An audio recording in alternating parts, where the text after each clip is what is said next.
Sailing the open seas, dancing on deck and seeing the world from the comfort of a floating hotel. That's what the cruise line industry is supposed to be about. But since the outbreak of the coronavirus, that image has been tarnished. Outbreaks of COVID-19 claimed lives. Passengers were eventually allowed to go home, but crew members, many of them migrants from poorer countries like the Philippines, have all but been abandoned. Crew member Caio Saldanaha sent us these videos from on board Celebrity Cruises. He's been moved from one vessel to another, told he was going home only for plans to be cancelled, all of which he tells us is taking a huge mental toll. There are some people that you can see in their eyes that something is not good, but they are there, they are hanging, they are avoiding to think so much. They are trying to do some things to forget it.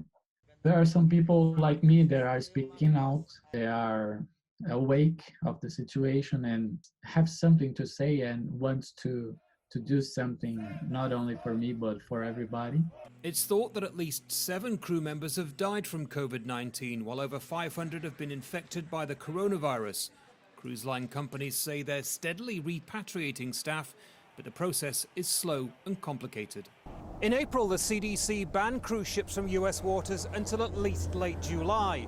Other nations are insisting on strict testing and that cruise companies should pay for land-based quarantine. While some crew members have returned home, tens of thousands remain in cramped conditions with no pay. On one vessel, there was a food strike, while several suicides have been reported.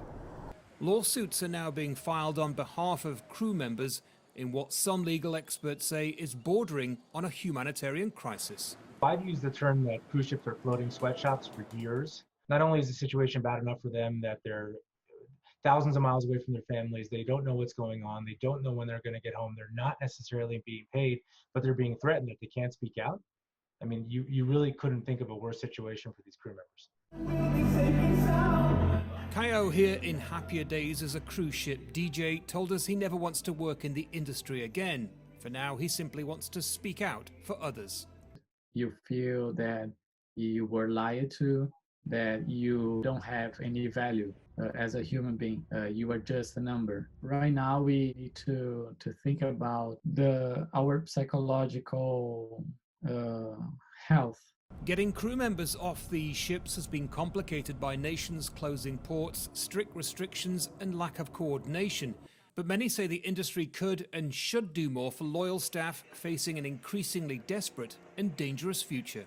Andy Gallagher, Al Jazeera, Miami, Florida.